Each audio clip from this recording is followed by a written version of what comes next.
Olá, a paz do nosso Senhor e Salvador Jesus Cristo. Que bom poder estar aqui mais uma vez para trazer a você uma palavra de Deus, uma palavra de reflexão. E nessa oportunidade eu quero aproveitar para chamar a tua atenção e quero falar um pouco sobre a obra do Espírito, o fruto do Espírito e a obra da carne. Para tanto, eu gostaria de ler na carta de Paulo aos Gálatas, no capítulo de número 5, versículo 16, a seguir, que diz o seguinte: digo, porém, andai no Espírito, e jamais satisfareis as concupiscências da carne. Porque a carne milita contra o Espírito, e o Espírito contra a carne, porque são opostos entre si, para que não façais o que quereis. Porventura seja o vosso querer. Mas se sois guiados pelo Espírito, não estáis sobre a lei. Ora, as obras da carne são conhecidas, e são prostituição, impureza, lascívia, idolatria, feitiçaria, inimizades, porfias, ciúmes, iras, discórdias, dissensões, invejas, bebedices, glutonarias e coisas semelhantes a estas, a respeito das quais eu vos declaro, como já outrora vos preveni, que não herdarão o reino de Deus os que tais coisas praticam. Mas o fruto do Espírito é amor, alegria, paz, longanimidade, benignidade, bondade, fidelidade, mansidão, domínio próprio. Contra estas coisas não há lei. E os que são de Cristo Jesus crucificaram a carne com suas paixões e concupiscências. Se vivermos no Espírito, andemos também no Espírito. Não nos deixemos possuir de vanglória, provocando-nos uns aos outros, tendo inveja uns dos outros. O conselho do apóstolo São Paulo, quando escreve essa epístola aos Gálatas, no capítulo 5, como já mencionei, ele fala sobre a lei de Cristo, mas ele fala também sobre as obras da carne e sobre o fruto do Espírito. Quando ele diz sobre esta questão, obras da carne e fruto do Espírito, ele nos dá um conselho, uma orientação, um mandamento, dizendo: andai no Espírito e jamais cumprireis as concupiscências da carne. Andar no Espírito é andar no plano, no propósito, no querer, na vontade de Deus. Quando nós ainda não tínhamos um encontro com Jesus, um encontro com Cristo, nós vivíamos dominados pelos desejos da carne, pelos anseios da carne. O homem por si próprio, ele tem uma natureza carnal, uma natureza pervertida. É do conhecimento, eu creio que de todos, que o ser humano, ele carrega consigo uma natureza pecaminosa, ele carrega consigo uma tendência para o mal. Por essa razão que precisa ter um novo nascimento, ter um encontro com Deus.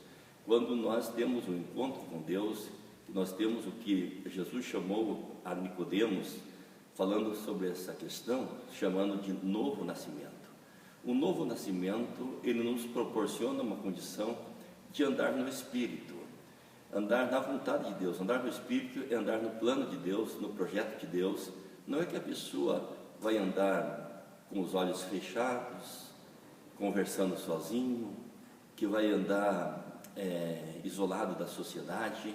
Não, ele vai com certeza ter uma vida normal, porém o seu pensamento, a sua mente, o seu consciente está sempre voltado para Deus, porque ele tem um compromisso com Deus.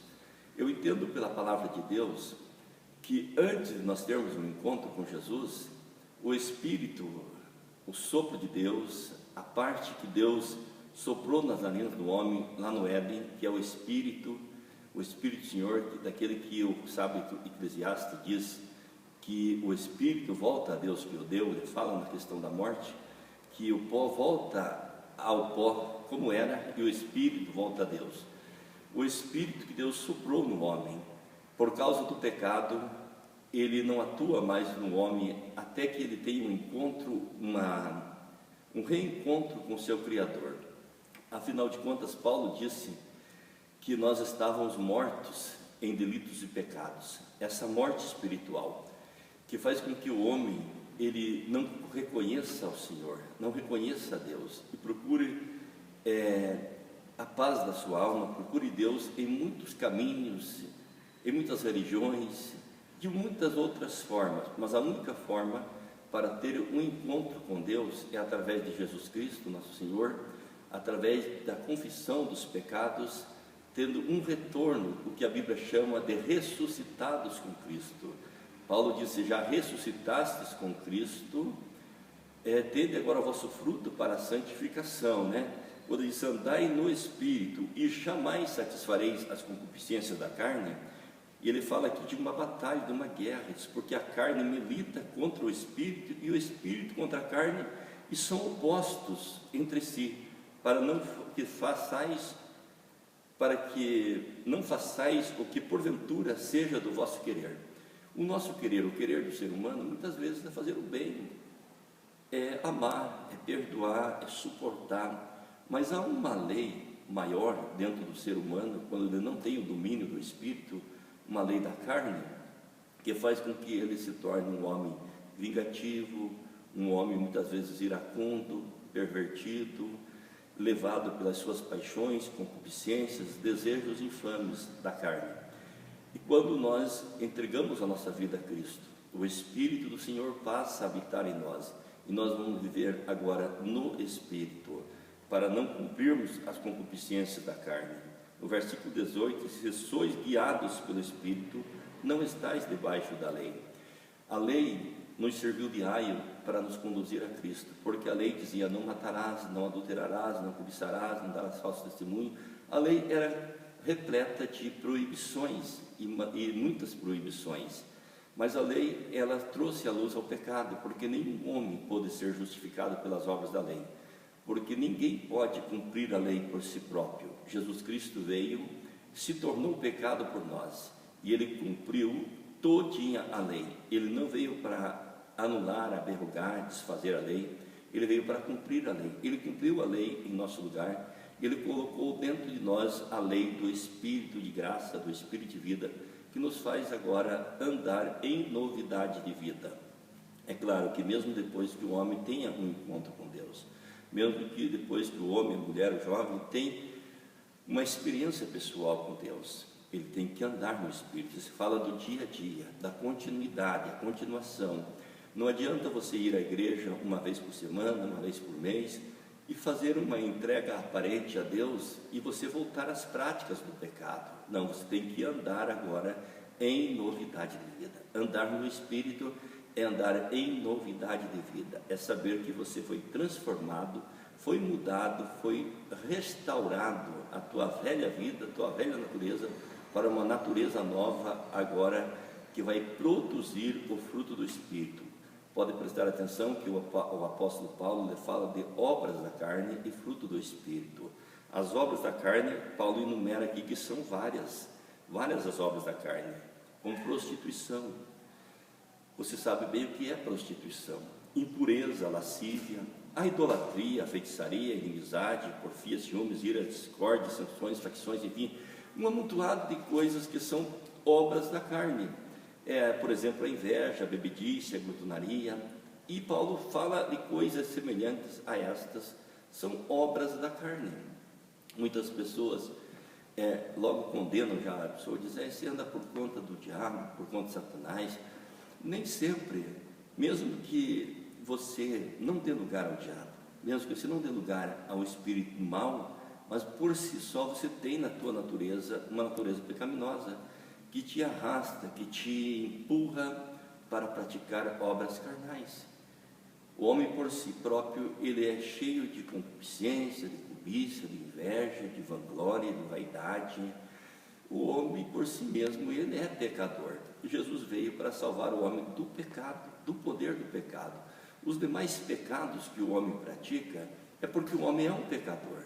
Ele nasceu com uma natureza de pecador. E quando ele tem um encontro com Cristo, ele tem um novo nascimento.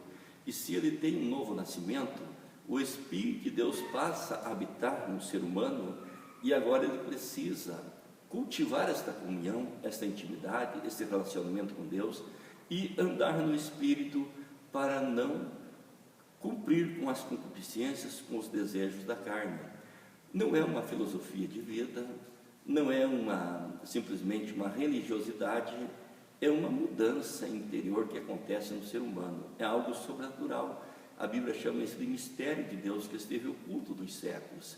Muitas pessoas não compreendem, não entendem o porquê que antes a pessoa vivia numa vida de prostituição, de adultério, de bebedice, de glutonaria e tantas coisas, só nas obras da carne. De repente, ele passa por uma mudança, uma transformação na sua vida. Às vezes passa a ter a ser um pouco incômodo para os familiares, para os amigos, porque ele não aceita mais aquela velha vida. Ele passa agora a rejeitar as obras infrutuosas das trevas, do pecado. Ele não tem mais prazer naquelas coisas que antes ele praticava, e ele passa agora, até certo ponto, condenar as obras da carne, as quais ele praticava. E alguém diz assim: agora você virou santarrão, agora você é crente, você mudou, agora você fica me condenando. Não, é que houve uma transformação, houve uma mudança de natureza. Agora ele passou a ter a natureza de Cristo. O apóstolo Pedro, ele diz que Cristo, ele mudou a nossa natureza. Agora ele nos fez participantes da natureza de Deus, natureza de santificação, natureza de uma vida transformada, mudada. E com essa mudança de vida, com essa mudança de natureza, agora o ser humano, ele passa a produzir o que Paulo chama de fruto do Espírito. É interessante que esse fruto do Espírito, Paulo menciona ele como se fosse um único fruto, composto de várias partículas, porque ele fala o fruto do Espírito, não fala os frutos do Espírito. Presta atenção no versículo 22, mas o fruto do Espírito é amor. Esse amor, o fruto do Espírito, ele tem várias outras partículas, que alguém costuma ilustrar como se fosse uma fruta, como por exemplo uma laranja, que ela é apenas uma fruta, mas você abre e tem várias partículas, vários que nós chamamos de gomos, né? Na maneira mais simples de falar. E essas partículas do fruto do Espírito, que é o amor, depois vem alegria, paz, longanimidade, benignidade, bondade, fidelidade, mansidão, domínio próprio, que é temperança, e contra estas coisas não há lei. O cristão por si só, ele passa agora a produzir o fruto do Espírito, a frutificar. Quando Jesus disse, João registrou no capítulo 15 do Evangelho de João, Jesus disse assim: não me escolheste vós a mim, mas eu vos escolhi a vós e vos nomeei, eu vos designei para que vades e deis fruto, e o vosso fruto permaneça. Esse fruto que o Senhor Jesus Cristo espera que eu e você produza é o fruto do Espírito, que ele é repleto de amor, de alegria. Há tanta gente amargurada, há tanta gente que estão dominados por uma tristeza profunda, por uma amargura, por algo que lhe traz tanto aborrecimento, mal-humorado, triste, rancoroso, porque falta o fruto do Espírito, ainda está na obra da carne, que é ira, peleja, discórdia e assim por diante. Fruto do Espírito é amor, alegria, né? Alegria e o que mais? Paz. Paz é ausência de guerra. Aquele que produz o fruto do Espírito, ele vive em paz. Como que você está vivendo? Você vive em paz? Você vive, quem sabe neste dia, você levantou amargurado, rancoroso, lembrando das feridas passadas, lembrando dos problemas de quem machucou, de quem te feriu. Eu quero te dizer, Jesus Cristo é paz. O fruto do Espírito produzido por Cristo na nossa vida é paz. Há 750 anos, mais ou menos, antes de Cristo, o profeta Isaías profetizou sobre Cristo, dizendo que o nome dele será Conselheiro, Deus Forte, Pai da Eternidade e Príncipe da Paz. Quantas pessoas dariam o dinheiro do mundo se ele pudesse ter, para ter paz na sua vida? Quantas pessoas que vivem sem paz, vivem uma vida desgraçadamente, desesperadamente sem paz, mas o fruto do Espírito é paz. O fruto do Espírito é longanimidade. Podíamos falar sobre a pessoa que é longânimo, tem a longanimidade na sua vida, benignidade e fidelidade. O fruto do Espírito é tudo isso e ainda mais. No versículo 23 diz que o fruto do Espírito é mansidão. Tem tanta gente que falta mansidão, não é verdade? Falta mansidão. Ele vive sempre explodindo por qualquer coisa, nervos à flor da pele, uma pessoa totalmente destemperada, descontrolada, porque falta o fruto do Espírito. Mas se você andar no Espírito, com certeza você vai produzir o fruto do Espírito e você vai com certeza ser manso e humilde de coração. Mateus 11, 28, Jesus disse: vinde a mim, todos os que estáis cansados e oprimidos, e eu vos aliviarei. Tomai sobre vós o meu jugo, e aprendei de mim, que sou manso e humilde de coração. Aprender de Jesus a ser manso. Ser manso não é concordar com o erro, ser manso não é concordar com o pecado, ser manso não é dizer sim senhor, sim senhora a todas as coisas, mas ser manso é você ter a condição de você saber como agir na hora certa, não agir simplesmente por emoção, não agir simplesmente de uma maneira sem pensar, sem refletir, mas você tem aquela mansidão para dar a resposta na hora certa, para responder com mansidão. O apóstolo Pedro lhe disse assim, que nós devemos estar sempre pronto para responder com mansidão a todos aqueles que pediram a razão da nossa esperança. Esta mansidão, eu lembrei-me do que o sábio Salomão disse no livro de Provérbios, que como maçã de ouro em salvas de prata são as palavras ditas ao seu tempo. E a palavra branda desvia o furor, mas a resposta dura suscita ira. Então você precisa aprender a ser manso e humilde de coração. E essa mansidão é uma das características do fruto do Espírito. Mansidão, domínio próprio, que eu falei que é o mesmo que temperança. Tem pessoas que são destemperados.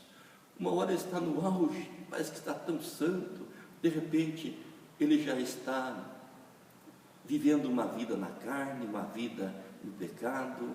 Ele não tem o domínio próprio. Domínio próprio é você saber, você querer, escolher, saber escolher. Eu não vou tomar essa decisão, eu não vou falar essa palavra, eu não vou contar essa história, eu não vou levar adiante essa mentira, porque isso vai me prejudicar. Eu tenho o domínio próprio, eu posso me dominar, eu posso fazer o que eu achar de melhor para a minha vida. Eu ajo com o meu sentimento, com a reflexão. Eu vou refletir primeiro, vou pensar, para depois eu responder. Isso chama-se domínio próprio, que é o fruto do Espírito. E para concluir, o apóstolo Paulo diz que contra essas coisas não há lei. E os que são de Cristo Jesus, o que eles fizeram? Crucificaram a carne com as suas paixões e com as suas concupiscências. Eles crucificaram, eles mortificaram as obras da carne com as suas paixões e concupiscências, porque eles são de Cristo Jesus. Então há duas maneiras de eu e você andarmos: andar no Espírito ou andar na carne.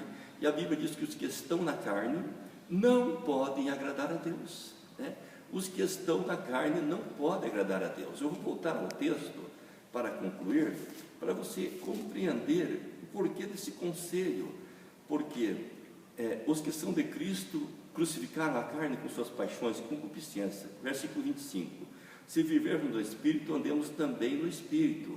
Mas o versículo que eu queria me referir aqui é o versículo de número 21. A última parte do versículo diz assim: acerca destas coisas vos declaro, como já outrora vos preveni, que não herdarão o reino de Deus os que tais coisas praticam. Não herdarão, não poderão entrar no reino de Deus os que praticam estas coisas que são obras da carne. Em outro texto, Paulo diz que os que estão na carne não podem agradar a Deus.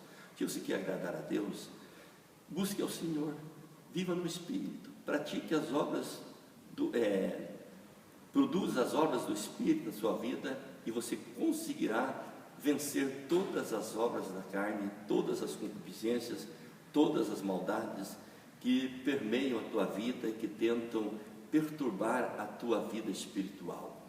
Deixo para você, nessa oportunidade, esse conselho da parte de Deus ao teu coração, esta demonstração, esta orientação, e gostaria que você estivesse orando comigo nesse momento, pois eu quero abençoar a tua vida, quero abençoar a tua família, o teu lar, ok?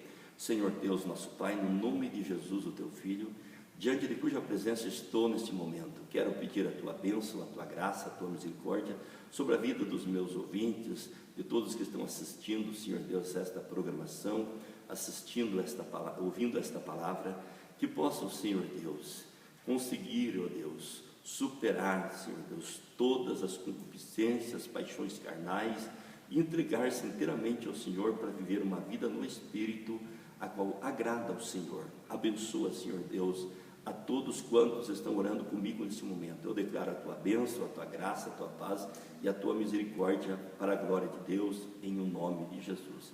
Deus abençoe, obrigado pelo carinho da tua audiência, pela tua atenção, e volte-nos a assistir em uma próxima oportunidade. Deus nos abençoe em Cristo Jesus. Amém.